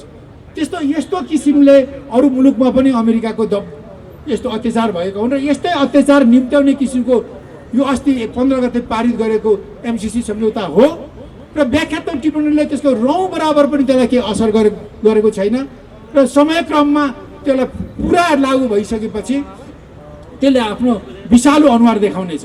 हुन त अघि पनि वक्ताले भन्नुभयो एमसिएको प्रमुख केही खड्काले भने कि यो एमसिसीको 2टा प्रोजेक्ट सुरु गर्न अझै कम्तीमा पनि 22 महिना लाग्छ। अब त्यो हाई टेन्सन लाइनको निम्ति जग्गा त्यसलाई अधिग्रहण गर्नु पर्यो। राइट अफ द वे भनेर हाई टेन्सन लाइन जहाँबाट लगिन्छ त्यसको 23 मिटर दाहिने 23 मिटर देब्रे त्यो पनि अधिग्रहण गर्नुपर्छ। यी सारा जमिन अधिग्रहण गर्नेदेखि लिएर अरू वन जङ्गल काट्ने मास्ने जस्ता कुराहरू यी सारा कुराहरू भएका छैनन् र कम्तीमा पनि सहजै गयो भने जनताको विरोध भएन भने 22 महिना लाग्छ भनेको छ। विरोध हुने कुरा त स्वाभाविक छ कि जनताले कयौँ ठाउँमा त कब्जा गरिसकेका छन् र भोलि पनि त्यो जमिनलाई उनीहरूले एमसिएलाई किन्न दिने छैनन्, प्रयोग गर्न दिने छैनन्, जमिन मास्न दिने छैनन्, रुख काट्न दिने छैनन्। यस्तो त हुन्छ नि। त्यसले गर्दा यो उनीहरूकै भनाइअनुसार पनि तत्काल लागू हुनेवाला छैन। एमसिसी कानुन त लागू हुन्छ तर एमसिसीको त्यो प्रोजेक्टहरू बन्न अझै उनीहरूकै भनाइअनुसार पनि 2-2.5 वर्ष त यसै चुत्थो लाग्छ। जनताको विरोध भयो भने कहिले हुन्छ केही ठेगान छैन। आदरणीय मित्रहरू, अघि एकजनाले भन्नुभयो, ठिकै भन्नुभयो, उनीहरूले प्राविधिक ढङ्गले पारित गरेका छन्। अब जनताले गर्ने भनेको यसको कार्यान्वयन रोक्ने हो। यति धेरै रोक्ने हो कि शासकहरू फिर्ता लिन बाध्य बन्नु। यो अहिलेको आवश्यकताको कुरा हो। त्यसकारण यसको निम्ति हामीले पहिले लिँदै नल्याऊ भनेका थियौँ। उनीहरूले यी धेरै भाटहरूले यो एमसिसी सम्झौता आउँदा नेपाललाई के नोक्सान हुन्छ भन्ने कुरा हेर्दै नगरिकन यसलाई पारित गरे। अघि हाम्रो सुरेन्द्रजीले पनि भन्नुभयो, अरूले पनि भन्नुभयो, मैले अलिकति कोट्याउँछु मात्रै। त्यो वास्तवमा अमेरिकाले त्यो परियोजना मात्रै ल्याएको भए हाम्रो यति धेरै विरोध हुने थिएन होला। तर परियोजना पनि यो बिजुली सम्बन्धी यिनीहरूको जुन हाई टेन्सन लाइन भन्ने विद्युत प्रवाहीकरण गर्ने जुन लाइन छ त्यसको भित्र रहेको बडो घातक कुरा छ। हेर्नुहोस्, त्यो सँगसँगै उनीहरूले विद्युत प्राधिकरणलाई 3 टुक्रामा बाँडिसके। एउटा विद्युत सम्बन्धी एउटा अलग्गै निकाय पनि उनीहरूले बनाइसके। हाम्रो विद्युत प्राधिकरण हुँदाहुँदै त्यसलाई 3 टुक्रामा बाँध्ने, अर्को विद्युत प्राधिकरणको अर्को सौता किन हाल्नु परेको? अनि पछि यो विद्युत पनि 500 मेगावाट विद्युत प्रवाहित हुने हाई टेन्सन लाइन यहाँबाट रातमाटे हुँदै उनीहरूले बुटोल हुँदै नेपालको सिमाना कटाएर गोरखपुरसम्म लाने हुन्। त गोरखपुरमा त्यो 5000 मेगावाट बिजुली नेपालको बिजुलीको स्विचबाट वितरणको स्विच त्यहाँ हुन्छ। नेपालले ल्याउनु पर्यो भने पनि त्यहाँको स्विचबाट घुमेर आउनु पर्यो र त्यसलाई कसरी विद्युतलाई को त्यसको दर कसरी राख्ने, मूल्य कसरी राख्ने पनि हाम्रो प्राधिकरणले होइन, उनीहरूले बनाएको अर्को जुन बोर्ड छ त्यसले बनाउने छ। यसकारण हाम्रो यो प्राकृतिक स्रोतलाई, हाम्रो विद्युतलाई उनीहरूले आफ्नो नियन्त्रणमा ल्याउने र विशेष गरिकन भारतको नियन्त्रणमा दिने र नेपाललाई भारतको आश्रित त छँदैछ, महाआश्रित बनाउने बाटो लिएको छ। यदि यसलाई लिएर जाने हो भने नेपालले निजीकरणको बाटोमा जानुपर्छ। हामीले कुनै किसानहरूलाई, कुनै उद्योग धन्दालाई कुनै सब्सिडी दिन पाउँदैनौँ, उनीहरूकै नीतिअनुसार जानुपर्छ। र उनीहरूले प्रष्टै भनेका छन् कि एमसी त्यो जबसम्म त्यो हाई टेन्सन लाइन रहन्छ, जबसम्म उनीहरूले बनाएको त्यो सडक रहन्छ, तबसम्म त्यो हाई टेन्सन लाइन र त्यो सडक चाहिँ अमेरिकाको सुरक्षा स्वार्थको विपरीत प्रयोग हुनु हुँदैन भनेर लेखेका छन्। अनि त्यो हाई टेन्सन लाइन र त्यो सडक चाहिँ अमेरिकाको कथित सुरक्षाको विरुद्धमा प्रयोग भयो कि भएन भनेर हेर्ने त यहाँ एमसिए त चाहियो। त्यो जबसम्म तिनीहरू रहन्छन् तबसम्म उनीहरूको कम्पनी यहाँ रहने कुरा त लेखेकै छ। त यस्तो प्रकारले उनीहरूले हामीलाई जुन विद्युत सप्लाईलाई सस्तो बनाउने भनेर जुन भनेका छन् त्यो होइन। हाम्रो विद्युत विदेशमा लैजाने, हामीलाई गरिब बनाउने, अर्काको आश्रित बनाउने, भिखमंगा बनाउने अमेरिकाको परियोजनाको यो कुटिल चाल रहेको छ। त्यस कारण परियोजनाकै भित्र गएर छलफल गर्ने हो पनि त्यसका धेरै दोषहरू छन्। तर त्योभन्दा ठुलो दोष के हो भने यो त्यस्तो दोषी परियोजना मात्रै होइन, यो अमेरिकाको आफ्नो विरोधीहरूलाई ठेगान लगाउने, थला बसाउने उनीहरूको रणनीतिको, सुरक्षा नीतिको, सामरिक नीतिको अङ्ग हो। हुन त तपाईँहरूलाई थाहा छ 3 सालमा एमसिसीको कानुन बन्यो, 4 सालमा एमसिसी स्थापना भयो अमेरिकामा। धेरै वर्षसम्म त्यो नेपाल अमेरिकाले आफ्नो एसियाको रणनीतिलाई हिन्द प्रशान्त रणनीति बनाएको थिएन। 2074 सालको भदौमा 29 गते सही गर्यो नेपाल सरकारले, जबकि त्यसबेला शेरबहादुर प्रधानमन्त्री र माओवादीको सरकार थियो, ज्ञानेन्द्रले गएर सही गर्नुभयो, ज्ञानेन्द्र अर्थमन्त्रीले। त्यसको अर्को साल मात्रै त्यो सही गरेको कागजमा सदनबाट पास गर्ने कुरो लेखेको छैन। 2018 सनमा अर्को वर्ष उनीहरूले त्यसलाई संसदबाट पारित गर्ने कुरा एमसिसीको हेडक्वार्टरले लेखी पठायो, यहाँका मन्त्री र कर्मचारीले त्यसलाई स्वीकृत गरी पठायो, पछि थपिएको कुरा हो। दोस्रो कुरा 2018 मा आएपछि मात्रै एमसिसीलाई यो हिन्द प्रशान्त रणनीतिको अङ्ग बनाएको। हिन्द प्रशान्तको युद्ध रणनीतिको, सैनिक रणनीतिको अङ्ग बनेपछि नेपालमा विरोध सुरु भयो। त्योभन्दा अगाडि त्यो पूर्वाधार निर्माणको एउटा संयन्त्र मात्रै बुझिन्थ्यो। पछि अमेरिकाको विरोधीहरूलाई ठेगान लगाउने सैन्य रणनीतिको अङ्ग रहेछ भन्ने कुरो 1 वर्षपछि थाहा भयो। त्यसपछि विरोध भयो। आज खोतल्दै जाँदा त भयानक कुराहरू रहेछन्। एमसिसी सम्झौताले नेपालको कानुनलाई कन्ट्रोल गर्ने, एमसिसीले नेपाल सरकारलाई कन्ट्रोल गर्ने र उनीहरूले नेपाललाई अड्डा बनाएर चीनको विरोधमा गतिविधि गर्ने।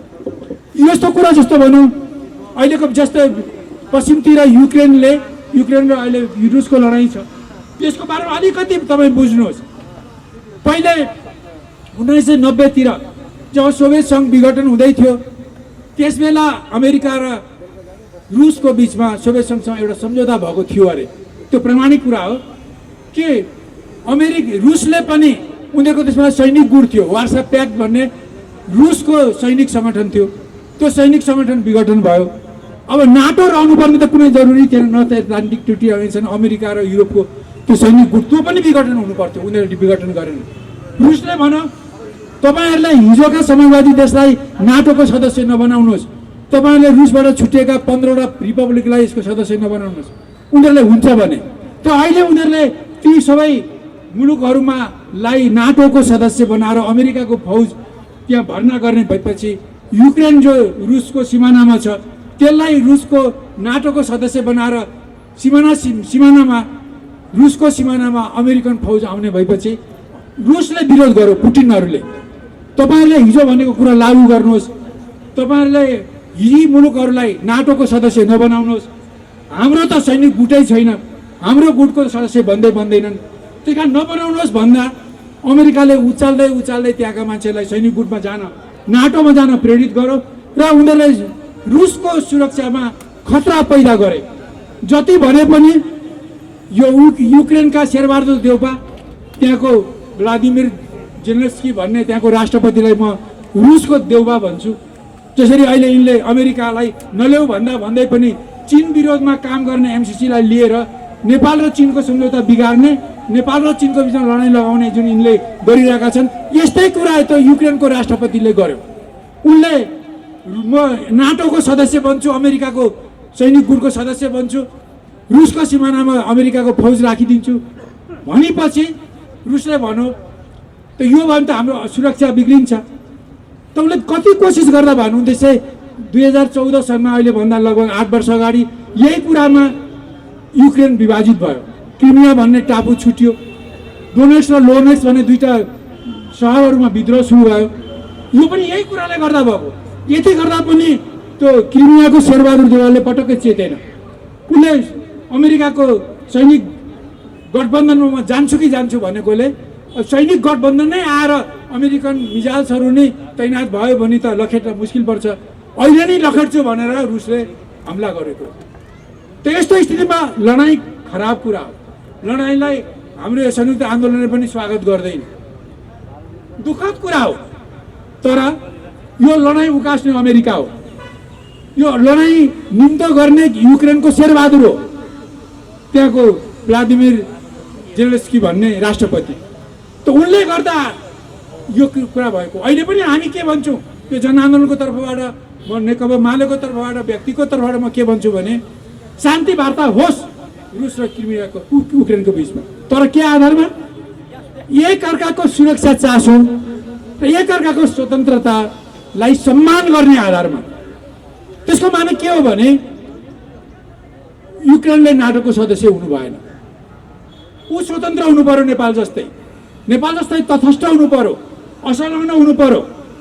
हामीले चीनको सैनिक गुट छैन, हामी चीनको गुटमा पनि छैनौँ, भारतको सैनिक गुटमा पनि छैन। पोहोर 50 साल उनीहरूले बिमस्टेकको एउटा सैनिक गठबन्धन बनाउन खोज्दा हामी गएनौँ, पर्यवेक्षक मात्रै गएको छ। भारतको सैनिक गुटमा पनि छैनौँ हामी यो चौगुटामा पनि छैनौँ। भन्नुको माने अमेरिका, भारत, जापान, अस्ट्रेलियाको एउटा चौगुटा छ, त्यसमा पनि छैनौँ हामी। त्यो ओकस भन्ने अमेरिका, अस्ट्रेलिया र ब्रिटेनहरूको यसको गुटमा पनि छैनौँ हामी असंलग्न नहौँ। हामी चीनको विरोधमा पनि हाम्रो भूमि प्रयोग हुन दिन्नौँ, जसरी राजा वीरेन्द्रले दिनु भएन 31 सालमा। हामी हाम्रो भूमि भारतको विरोधमा पनि प्रयोग हुन दिँदैनौँ। हाम्रो दुवैपट्टिको हाम्रो कमिटमेन्ट हो। हामीले हाम्रो भूमि भारतको विरोधमा प्रयोग गर्न दियौँ भने भारतले पनि हामीलाई ठोक्ला, हामीले हाम्रो भूमि चीनको विरोधमा प्रयोग गर्न दियौँ भने अमेरिकाले पनि, चीनले पनि ठोक्ला। यस्तो मूर्खता गर्ने होइन। यो कुरा 1960-17 सालमै राजा महेन्द्रले बुझ्नु भएको थियो। त्यसै कारण राजा महेन्द्र असंलग्न आन्दोलनको नेता बन्नुभयो, विश्व प्रसिद्ध नेता बन्नुभयो। नेपाल असंलग्न रह्यो, न हामी चीनको काखमा, न हामी भारतको काखमा, न हामी रुसको काखमा त्यस बेला, न हामी अमेरिकाको काखमा त्यस बेला। हामी असंलग्न, हामी तटस्थ। हाम्रो स्वतन्त्रता जोगाउने बाटो यही हो, योभन्दा अर्को बाटो छैन। शेरबहादुर देउवा यसको विरोधमा गए, उनी अहिले अमेरिकाको काखमा पल्टिन सुरु गरे। देखि यो अमेरिकाले ल्याएको एमसिसी चीनको विरोधको रणनीतिको अङ्ग हो भन्ने भली भाँति थाहा हुँदै पनि यो शेरबहादुर देउपाले चीनसँग पङ्गा लियो। नचाहिँदो हुम्लामा सिमाना विवादको झगडा निकाल्यो। यी यस्ता जुन कामहरू भएका छन्, यी गलत काम भएका छन्। त्यसकारण अहिले जुन काम शेरबहादुरले गर्दैछन्, यो नेपाललाई अमेरिकाको उस्काटमा चीनको विरोधमा उकास्ने काम हो, चीन नेपाल सम्बन्ध बिगार्ने काम हो, चीन र नेपालको बिचमा युद्ध लडाउने काम हो। त्यसो गरेर के गर्नेछन्? त्यसरी अहिले पनि देखिरहनु भएको छ। अफगानिस्तानमा 40 वर्षपछि बस्यो त्यत्रो विध्वंस गर्यो अमेरिकाले, पछि बोरिया बिस्तार बाँधेर सुइकुच्चा ठोकेर भाग्यो। अहिले चीन र रुस र युक्रेनको झगडा हुँदैछ, उसले भन्छ हामी बन्दुक दिन्छौँ, गोली दिन्छौँ, खानपिन दिन्छौँ, औषधि दिन्छौँ, आफै लड भन्छ, फसेको छ। भोलि उसले नेपाल र चीनको बिचमा लडाइँ लगायो भने भोलि के भन्छ उसले? तिमी त वीर गोर्खाली हौ नि, विश्व प्रसिद्ध, तिमी लड, हतियार दिन्छु, तिमी लड भन्छ। यसरी हामीलाई हाम्रो छिमेकीसँग जोसँग हाम्रो मित्रता छ, जसले हाम्रो स्वतन्त्रता सार्वभौमिक सत्तामा मद्दत गरेको छ, विकासमा मद्दत गरेको छ, काहीँ पनि हस्तक्षेप गरेको छैन, त्यस्तो छिमेकीको विरुद्धमा हामीलाई शेरबहादुर देउपाहरूले, उनका अरू पिछलग्गहरूले र कम्युनिस्ट नामधारी गद्दारहरूले, प्रचण्ड, माधव नेपाल, केपी ओली, यी कम्युनिस्टका कलङ्क हुन्। कम्युनिस्ट त देशभक्त हुन्छ, विदेशी आक्रमणकारीको विरोधी हुन्छ, जनताको सेवक हुन्छ, राष्ट्रको सेवक हुन्छ, त्यही मात्रै कम्युनिस्ट हो। त्यही कारण यी कम्युनिस्ट नामधारी गद्दारहरू र यी काङ्ग्रेसी विदेशी दलालहरूले मिलेर आज नेपाललाई हामीसँग मित्र मैत्री सम्बन्ध रहेको हाम्रो विकासको पार्टनर, हाम्रो स्वतन्त्रता सार्वभौमिक सत्ताप्रति जहिले पनि सम्मान व्यक्त गर्ने चीनको विरुद्धमा लडाउन खोज्दैछन्। यो बडो दुर्भाग्यको कुरा हो र यसको विरुद्धमा हामीले जानुपर्छ। त्यही भन्नको निम्ति यो हाम्रो जनसभा हो। लास्टमा म यसलाई कसरी टुङ्ग्याउँछु भने तपाईँहरूलाई पनि हिँड्न हतार भइरहेको होला, मलाई पनि टुङ्ग्याउन हतार भएको छ। अलिकति पर्खौँ होइन, दुईपट्टिको सम्झौता गरौँ, अलिकति पर्खिनुहोस्। म के भन्छु भने यस्तो कुरा आज 7 सालदेखि हुँदा आज 78 सालमा हामी आएका छौँ। 7 सालमा परिवर्तन भएर जनताको पङ्क्तिबाट पनि राजकाज चलाउने मान्छे आए, केही वर्ष राजाले मनोनित गरेर गए, पछि चुनिएर गए, त्यो सिस्टम 30 वर्ष रोकिए पनि फेरि त्यो चालु भयो। अर्कोपट्टि विदेशीहरूले, हाम्रो निकटको विदेशी, हाम्रो पश्चिमको विदेशी, एटलान्टिक पारीको विदेशी, यिनीहरूले नेपालका बुद्धिजीवी, नेपालका राजनीतिक नेता, नेपालका पोलिटिकल पार्टीलाई विदेश भक्त बनाउँदै लगे। विदेश भक्त बनाउन उनीहरूले के किताब पढाए, त्यो किताब हामी पनि पढौँ न भनेर तपाईँलाई क्वेसन गर्न मन लाग्ला। त्यस्तो उनीहरू अलग किताब लेखेन। उनीहरूले के गरे भने 7 सालमा परिवर्तन भयो, त्यो परिवर्तनमा अलिकति प्रजातन्त्र धेरै हस्तक्षेप मिसाएको थियो।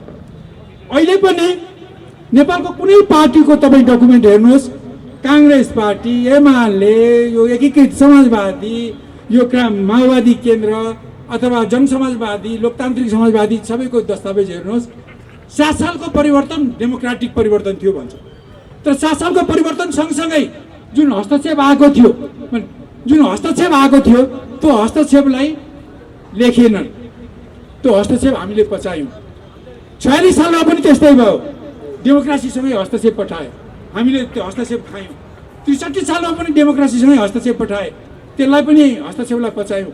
हुँदा हामी हस्तक्षेपलाई स्वीकार्ने लम्पसारवादी भयौँ, विदेशीका दलाल भयौँ, ठुला दलहरू। यस्तो भएको हुनाले आज त्यस्तो किसिमको परिवर्तनले देशमा विदेशीको हैकम भयो, कोशी बिक्री भयो, गण्डकी बिक्री भयो, महाकाली बिक्री भयो। महाकालीको कारणले गर्दा 76 सालको कार्तिकमा 400 वर्ग किलोमिटर जमिन भारतले कब्जा गर्यो। अहिले आएर एमसिसी लादिएको छ, अब अप्पर कर्णाली त्यसरी नै कब्जा भएको छ, उसले काम नगरे पनि उसको जेबमा छ। अरूको पनि त्यही हालत छ। यस्ता अनगिन्ती राष्ट्रघातका कामहरू भएका छन्। टाइममा भएका कुशासनले गर्दा देशमा गरिबी, महँगी, बेरोजगारी, अशिक्षा, भ्रष्टाचार, अनियमितता भयानक बढो र कोभिडले हामीलाई दरिद्र बनायो। देशभित्र सङ्कटमा छ, बाहिर हस्तक्षेपको ठुलो भुमरीमा फँसेको छ। यसबाट बाहिर निस्किनको लागि सारा देशभक्तहरू उठ्नुपर्छ। हिजो डेमोक्रेसी ल्याउन 7 सालमा हामीले भारतको गुहार गऱ्यौँ, अलिकति डेमोक्रेसी धेरै हस्तक्षेप गर्यो। 46 सालमा निर्दय हटाउन हामीले भारत र युरोपको गुहार गऱ्यौँ, अलिकति डेमोक्रेसी धेरै हस्तक्षेप पठाए। पछि माओवादीले गणतन्त्र ल्याउन भारत, युरोप र अमेरिकाको गुहार गर्यो। थोरै डेमोक्रेसी धेरै हस्तक्षेप ल्यायो। आज हामीहरू कमजोर बनेका छौँ र अमेरिकाले आफ्नो अड्डा बनाउने कोसिस गरिरहेको छ। त्यही कारण यस्तो काम भएको हुनाले अहिले यी एक-एकवटा रोगलाई मात्रै उपचार गर्न सकिन्न। यो हस्तक्षेपले जो अहिले अमेरिकाले थपेर चाक्री भएको छ, जो देशभित्र जुन सङ्कट छ, हाम्रो राजनीतिक सबै चकनाचुर भयो। हाम्रो राजनीति, हाम्रो चरित्र, हाम्रो संविधान, हाम्रो ऐन कानुन, प्रशासन, हाम्रो विदेश नीति, हाम्रो शिक्षा नीति सारा सिद्धिए। हामीलाई यो उपरी तहका सम्पूर्ण कुराको पूर्ण परिवर्तन, एक किसिमले टोटल रिभोल्युसन गर्नुपर्ने अवस्था आएको छ। त्यसरी भारतमा इमर्जेन्सी पछि जयप्रकाश नारायणले टोटल रिभोल्युसन सम्पूर्ण क्रान्ति भन्थे। अहिले हाम्रो सत्ताका सारा कुरामा परिवर्तन गर्नुपर्ने अहिलेको अवस्था छ। त्यसको निम्ति अस्ति 20 गते यी पर केही वाम दलका साथीहरूले एमसिसीको विरोधमा सभा गरे। मैले त भनेको थिएँ त्यसमा सबै एमसिसी विरोधीहरू सामेल हो। त्यसमा कम्युनिस्ट अथवा वामपन्थी अथवा प्रजातन्त्रवादी अथवा राष्ट्रवादी भन्ने जो एमसिसी विरोधी छन्, जो राष्ट्रघात विरोधी छन्, सबै भेला हो। उनीहरूले भने होइन होइन कम्युनिस्ट गरौँ भने, त मैले भने कम्युनिस्ट मात्रै लडेर हुनेवाला छैन अहिले। जस्तै कि अहिले यहाँ राष्ट्रवादी खेमाका साथीहरूले पनि भन्नुभयो, अझै वामपन्थी खेमाकाले पनि भन्नुभयो कि अहिले खालि एउटा खेमाले मात्रै लडेर पुग्दैन। अहिले यो जुन किसिमले भित्रको सङ्कट र बाहिरी हस्तक्षेपलाई लखेट्नु छ, सारा देशभक्तहरू एकगठ हुनुहुन्छ, चाहे कम्युनिस्ट हुन्, चाहे वामपन्थी हुन्, चाहे प्रजातन्त्रवादी हुन्, चाहे राष्ट्रवादी, एक ठाउँमा आउनु छ। किनभने हिजो जस्तो भारतले हामीलाई सहयोग गर्नेवाला छैन, भारतले युरोपलाई सहयोग गर्नेवाला छैन, भारत युरोप अमेरिकाले सहयोग गर्नेवाला छैन। आज हामीले उनीहरूलाई नै पठाएको हस्तक्षेपको विरुद्धमा लडिरहेको हुनाले सारा देशवासीहरूले एकगठ हुनुहुन्छ, सारा देशभक्तहरूले एकगठ हुनु जरुरी छ। त्यस कारण त्यो 20 गतेको कार्यक्रम आजको यो 23 गतेको कार्यक्रममा फ्युजन हुनु जरुरी छ। सारा देशभक्तहरू ठाउँमा आउनु जरुरी छ। जो साथीहरू वाम एकताको नाउँमा राष्ट्रिय एकतालाई कमजोर गर्दै हुनुहुन्छ, म उहाँहरूलाई निवेदन गर्छु त्यस्तो नगर्नुहोस्। र जो राष्ट्रवादीहरू मात्रै एक हुन्, अरूहरू सबै खत्तम भए, अब यो कम्युनिस्ट भन्ने जति सबै खत्तम, डेमोक्रेट भन्ने सबै खत्तम, खालि राजावादी राष्ट्रवादी मात्रै उत्तम भन्ने कुरा नलाग्नुहोस्। नेतृत्व गर्नुभएका यस कार्यक्रमका सभानायक कमरेड सिपी मैनालीज्यू, मञ्चमा आसीन विभिन्न राजनीतिक पार्टीका देशभक्त नेतागणहरू, अगाडि रहनुभएका सहकर्मी सहयात्री साथीहरू, शिक्षाकर्मी साथीहरू, सञ्चारकर्मी साथीहरू, हाम्रो पार्टी सर्वहारा कम्युनिस्ट पार्टी माओवादी र संयुक्त आन्दोलनको तर्फबाट स्वीकारोस् राष्ट्रवादको न्यानो अभिवादन। जजलोपा ताराबाम आदरणीय देशभक्त दाजुभाइ दिदीबहिनीहरू, आदरणीय न्यायप्रेमी जनसमुदायहरू, आज तत्कालीन डाक्टर बाबुराम भट्टराईले एग्रिमेन्ट गरेको एमसिसी नामको भाइरसलाई यो खसीको टाउको देखाएर कुकुरको मासु बेच्ने संसदीय थलोबाट तपाईको चाहिँ अनुमोदन गरिएको छ, आधिकारिकता दिएको छ र हाम्रो देशलाई एउटा अमेरिकाको प्रान्त बनाउन खोजिरहेको छ। र त्यति मात्रै होइन, हामीले 3 वर्ष अगाडिदेखि नि यो एमसिसी नामको कथित भाइरस नेपालको हितमा छैन, नेपालको विकास उन्मुखको हितमा छैन। हिजो महाकाली बेच्दा जसरी चाहिँ नेपाललाई अरबौं फाइदा हुन्छ भनेर एउटा हाम्रो कार्ड फालेका थिए कथित लन्डुप दोर्जे तत्कालीन शासक दलालहरूले, र आज एमसिसीको नाममा यति विकास हुन्छ उति विकास हुन्छ भनेर एउटा विकासै नामको कार्ड फालेर चाहिँ सबै नेताहरूले चाहिँ तपाईँको चाहिँ अमेरिकन डलर चाहिँ पल्टमा हालेका थिए। हो त्यो अमेरिकन डलर पचाउनको लागि हामीले 3 वर्ष अगाडिदेखि यो एमसिसी विरुद्ध आन्दोलन, देशभक्तिपूर्ण आन्दोलन छेड्दै पनि उनीहरूले नेपाली जनतालाई चाहिँ आँखामा छारा हाल्नको लागि हाततिर देखाउने दाँत तपाईँको चाहिँ अन्यथा अर्थ नलागोस्। यो एउटा चाहिँ तपाईँको चाहिँ एउटा चाहिँ यो के अरे चाहिँ दिशालाई अपुगो जस्तो चाहिँ मानेर यिनीहरू त्यो खालको संज्ञा दिएर चाहिँ तपाईँको चाहिँ कथित 12 बुँदे व्याख्यात्मक टिप्पणी चाहिँ अगाडि सारेर चाहिँ पारित गरेका छन्। आदरणीय जनसमुदायहरू, यो एकदमै देशको निम्ति हितको निम्ति छैन। यो एकदमै चाहिँ हाम्रो देशको चाहिँ के अरे चाहिँ जल जमिन जडीबुटी हस्तक्षेप गर्ने चाहिँ के अरे चाहिँ यो देशको चाहिँ युरेनियम पदार्थ, खनिज पदार्थ, यो देशको बौद्धिक सम्पत्ति, हाम्रा नेपाल प्रहरी, हाम्रा नेपाली सेना, हरेक चाहिँ समुद्रलाई भन्नु पर्दा यो देशको कार्यपालिका, न्यायपालिका, व्यवस्थापिकालाई माथि कुल्चिने र तपाईँको हाम्रो देशको कानुनभन्दा एमसिसी माथि हुने यो कि माथा राष्ट्रघातको पक्षमा छ, कि माथा जनघातको पक्षमा छ। यसले हामीले चाहिँ कुनै पनि हालतमा पारित हुन दिनु हुँदैन। र हिजोदेखि हामीले चाहिँ देशभक्त राष्ट्रवादी सच्चा वामपन्थी कम्युनिस्ट शक्तिहरू मिलेर चाहिँ आन्दोलन थियौँ र अब पनि तपाईँको 1 महिनाभित्रमा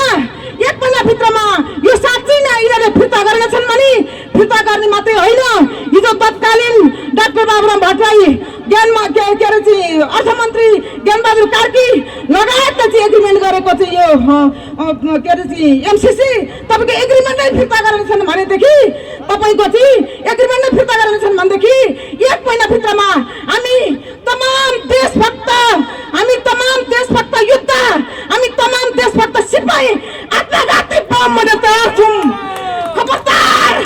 खबरदार एनडीएफको शासक हो, खबरदार देशद्रोही शासक हो, खबरदार अपराधी शासक हो। आफ्नी आमालाई विदेशीको आफ्नी आमालाई चाहिँ समृद्धि पाठबाट चाहिँ आफ्नी आमालाई चाहिँ विदेशीबाट चाहिँ बलात्कार गराउने तिमीहरू एउटा चाहिँ बलात्कारी शासकहरूको विरुद्ध हामी नेपाली माटो बचाउनको खातिर नेपाली आमाको अस्मिता बचाउनको खातिर खबरदार हामी आत्मघाती बम बन्न तयार छौँ। हिजो 2007 सालमा नाला पानीको युद्ध लड्दाखेरि नेपाली महिलाहरूले पिठ्यौमा बच्चा बोकेर चाहिँ तपाईँको चाहिँ यो देशलाई चाहिँ बचाएको कुरा हो। हिजो हाम्रा पुर्खाहरूले चाहिँ हाम्रा पूर्वजहरूले चाहिँ लगातार पसिना बगाएर चाहिँ बचाएको यो नेपाली माटो हो, हाम्रो भूमि हो। आज तिमीहरू लन्डुप्तोर चाहिँ शासक देशद्रोही अपराधिक कुख्यात डाकाहरूलाई चाहिँ अमेरिकाको प्रान्त बनाउने मूलत अफगानिस्तान बनाउने तिमीहरूलाई कुनै पनि नैतिक अधिकार छैन। आदरणीय जनसमुदायहरू यसो भनिरहँदाखेरि हामीलाई विकास विरोधीको चाहिँ आरोप पनि लाग्न सक्छ। त्यसो होइन, हामी विकास विरोधी होइनौँ, हामी विकास चाहन्छौँ, हामी आत्मनिर्भर बन्न चाहन्छौँ। तपाईँको हिजो तत्कालीन शेरबहादुर देउपा सरकारमा हुँदाखेरि तपाईँको चाहिँ निजी कल कारखानाहरू तपाईँको चाहिँ एउटा चाहिँ के प्राइभेट भाडाको कौडीमा बेचेर तपाईँको चाहिँ हाम्रा देशका चाहिँ नेपाली युवाहरू चाहिँ विदेशीले बाध्य भए। तसर्थ हामी यही देशमा कल कारखाना खोल्न चाहन्छौँ, हामी साँच्चै विकास गर्न चाहन्छौँ, हामी विकास विरोधी होइनौँ। र हामीलाई केमा पीडा आएको भनेदेखि हिजो सिक्किम भन्ने इन्डियाको प्रान्त हाम्रो नेपालको थियो, दार्जिलिङ हाम्रो थियो। तर तपाईँको चाहिँ सिक्किम दार्जिलिङ भारतको हुँदाखेरि त्यति बेलाको तत्कालीन स्थितिमा यस्तै भएको थियो हो। अहिले पनि तपाईँको चाहिँ अमेरिकाको प्रान्त हाम्रो देश बन्ने दिशामा, अमेरिकाको प्रान्त हाम्रो देश बन्ने दिशामा, अफगानिस्तान बन्ने दिशामा उद्यतता लागिरहेको छ। र लन्डुप्तो चाहिँ शासक देशद्रोही अपराधीहरूले चाहिँ हाम्रो देशलाई चाहिँ अफगानिस्तान मूलत अमेरिकाको प्रान्त बनाउन खोजिरहेको छ। र यो बिचमा के भन्छु भनेदेखि मैले अहिलेसम्म कुनै पनि सभामा कुनै पनि कार्यक्रममा नउठाएको कुरा आज मैले भन्नै पर्नेमा बाध्य हुनै पर्यो। तपाईँको देशभक्तिको प्रतीक राष्ट्रस्थ भनेर चिनिन्थ्यो, देशभक्तिको प्रतीक राष्ट्रस्थ भनेर चिनिन्थ्यो।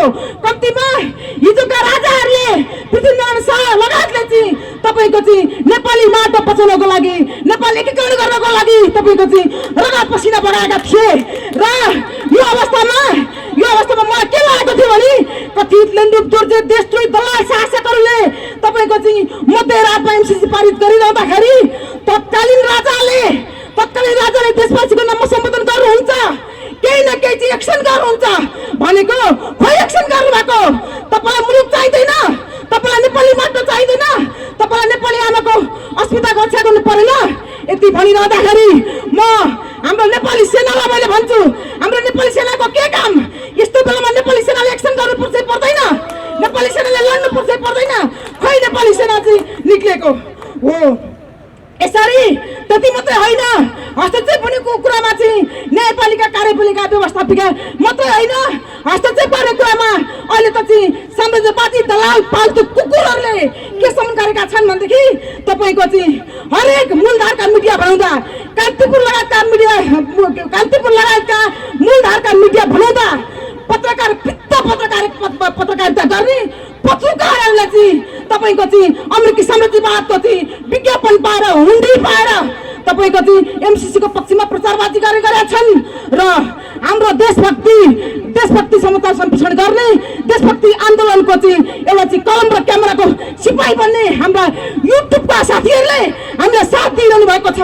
युट्युबका साथीहरू, तपाईँको चाहिँ आजभन्दा 4-5 वर्ष अगाडिदेखि हामी एमसिसीको विरुद्ध तपाईँको देशभक्ति आन्दोलनको पक्षमा लडिरहँदाखेरि जति बेला पनि हाम्रो चाहिँ नङ्ग्रा मासुको सम्बन्ध जस्तो कलम र क्यामेराको माध्यमबाट तपाईँको चाहिँ युट्युबका साथीहरू हाम्रो पछि लागिरहनु भएको छ। आज खबरदार दलाल शासक तल अधिकार छ, युट्युबले चाहिँ 5 लाख रुपियाँ तपाईँको चाहिँ बन्धक राख्नुपर्ने, 5 लाख रुपियाँ धरती राख्नु पर्यो युट्युबले। युट्युबरका साथीहरू साँच्चै सन्तिन हुन्, साँच्चै देशभक्त हुन्, साँच्चै राष्ट्रवादी हुन्, कुनै देशको चाहिँ हन्डी खाएका छैनन् है। कुनै चाहिँ नेपाली आमाको अस्पताललाई बन्धक राख्ने खालको चाहिँ समाचार सम्प्रेषण गरेका छैनन्। यस्ता खालका चाहिँ तपाईँको चाहिँ देशभक्त युट्युबलाई चाहिँ तपाईँको चाहिँ के अरे चाहिँ बन्देज गर्ने, तपाईँको चाहिँ त्यो खालको चाहिँ 5 लाख रुपियाँको चाहिँ एउटा चाहिँ कार्ड फाल्ने अधिकार छ। र मैत्री भनेर के भन्छु भनेदेखि तपाईँको युक्रेन र रुसको आन्दोलनले आज चाहिँ मुलुक आक्रान्त छ। तपाईँको चाहिँ हिजो अमेरिकाले युक्रेनलाई उचालो, अब अहिले पनि तपाईँको चाहिँ शेरबहादुर देउवा चाहिँ तपाईँको चाहिँ रुसको पक्षमा लागेका छन्। तपाईँको चाहिँ खबरदार शेरबहादुर देउवा, खबरदार दलाल शासक, तिमीहरूलाई चाहिँ अधिकार छ, तटस्थ बस्दा हुन्छ कि हुँदैन? किन तिमीहरूलाई चाहिँ युक्रेनको पक्ष लिनुपर्ने कारण के छ चाहिँ? यसले गर्दा असम नीति तोडिएर तसर्थ हिजोका एग्रिमेन्टहरू पनि फिर्ता गर्दै, तपाईँको हिजोका एग्रिमेन्टहरू पनि फिर्ता गर्दै तत्काल 1 महिनाभित्रमा यो एमसिसी नामको कथित भाइरस तपाईँको चाहिँ तुरुन्तको तुरुन्त चाहिँ फिर्ता गरियोस्।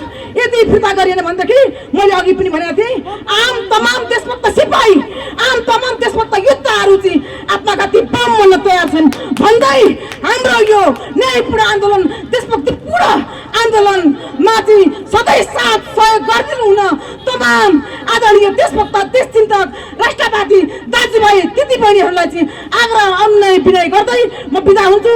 धन्यवाद होस्। जय जननी, जय मातृभूमि। करिब यही फागुन 10 गतेदेखि यो गठबन्धन तयार पारेर हामी यो विरोध सभामा आइरहेको अवस्था छ। यो विरोध सभा राष्ट्रको हितमा, नेपाली जनताको हितमा 62-63 को आन्दोलनले नेपाललाई कहाँ पुर्याउँछौँ, हामीले के बनाउँछौँ र हाम्रो अस्मितालाई, सार्वभौमलाई बलियो बनाउँछु भनेर ल्याएको 62-63 को आन्दोलन संविधान सभा होइन र? आज यो संविधान सभा आइरहँदा, हतारमा संविधान आइरहँदा आज मुलुकको परिस्थिति, आज हामी कहाँ पुगेका छौँ? हिजो हामी कहाँ थियौँ? यो मुलुक कहाँ थियो? आज यो मुलुक कहाँ छ? भोलि हामी कहाँ जाँदैछौँ? अब हामी कसैलाई सोच्न नसक्ने अवस्था आएकोले हामीले को वाम, को राष्ट्रवादी शक्तिहरू, को कम्युनिस्ट, हामी एउटा थलोमा आउनुपर्ने अवस्था छ। आज केही कम्युनिस्टधारहरू, मुलुक बनाउँछु भन्नेहरू सडकमा मान्छे उतार्ने र एमसिसी को विरोध गराउने, संसदमा गएर होइन हामीलाई त अमेरिकाबाट पनि थिट्न आयो र चीनबाट पनि थिट्न आयो। अब यो कसरी बाँच्ने? यो एमसिसी पास गर्न सकिएन भने अमेरिकनको हेक अदालतमा गएर झुन्डिनु पर्ने अवस्था आएको हुनाले मैले पास गर्ने सहमति गरेँ। अनि कम्युनिस्ट मुलुक बनाउँछु सर्वहारा वर्गका नेताहरूले यो मुलुकलाई आज यो अवस्थामा पुर्याउने काम किन गरे? आज सिपी मैनाली नेकपा मालेका महासचिव हुनुहुन्छ, उहाँलाई पनि त यसको स्वार्थ यो एमसिसी नेपाली जनताको हितमा छ भने बुझ्नु भएको भए आज सडकमा उहाँ आउनुपर्ने अवस्था थिएन। एउटा मन्त्रीको हैसियतले, धेरै पटक मन्त्री भइसक्नु भएकाले चापाखण्डदेखि आज यो मुलुकलाई नयाँ दिशा दिन उहाँ हिँड्नु भएको थियो। आज यो दिशामा परिणत गराउन सकिएन। उहाँ आफै स्वीकार अब यो मुलुक सबै राष्ट्रवादी शक्तिहरू एकै ठाउँमा बसेर अब यो मुलुकलाई परिवर्तन गर्नुपर्छ। 62-63 को परिवर्तन होइन, त्यो परिवर्तन थिएन, त्यो देश बेच्ने परिवर्तन थियो, जो सिक्किमीकरणको परिवर्तन थियो। आज हामी नेपालीहरू सिक्किमीकरणको तर्फबाट गइरहेका छौँ। जो ल्यान्डु दर्जे आज यहाँ को तछाड र मछाड यो मुलुकलाई विदेशमा विलय गर्ने भन्ने यी ल्यान्डु दर्जेहरू जन्मिएका छन्। यी ल्यान्डम दर्जीहरूलाई हामी नेपाली जनताले सडकबाटै घिसारेर यो मुलुक परिवर्तन गर्नुपर्ने हामी नेपाली जनताको काममा आइपरेको छ। 62-63 को आन्दोलन ताका यही ठाउँमा गिरिजा प्रसाद कोइरालाले नेतृत्व गर्दा 72-80 जना मान्छे थिए। आज 62-63 को आन्दोलन परिवर्तन भयो, तर यही रत्न पार्कमा आज हामी करिब 400 जना व्यक्ति छौँ, 72-80 जना छैनौँ। यो परिवर्तन गर्नका लागि सम्भाग शक्ति सार्वभौम नेपाली जनता हुन्। नेपाली जनता मुलुकको सार्वभौम हामी मान्छौँ भन्ने यिनै दलहरू आज नेपाली जनतालाई दासमा परिणत गरेको अवस्था छ। हेर्नुहोस्, तपाईँ देख्नु भएको छ, गण्डकी बेचे, कर्णाली बेचे, महाकाली बेचे। ल भन्नुहोस् तपाईँ आफै, यो मुलुकमा पृथ्वीनारायण शाहले आर्जेको मुलुक, 116 राष्ट्रले शान्ति क्षेत्र नेपाल भनेको मुलुक, आज यो मुलुकलाई कता गयो त शान्ति क्षेत्र नेपाल?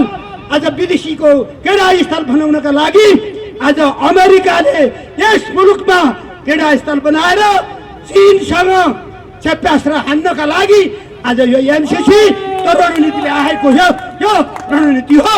यो रणनीतिलाई हामीले अस्ति विप्लवले भन्नुभयो 30 दिनभित्र यो एमसीसी खारेज भएन भने हामी सडकबाटै आन्दोलन मार्फत हामी खारेज गर्छौँ उहाँले भन्नुभयो।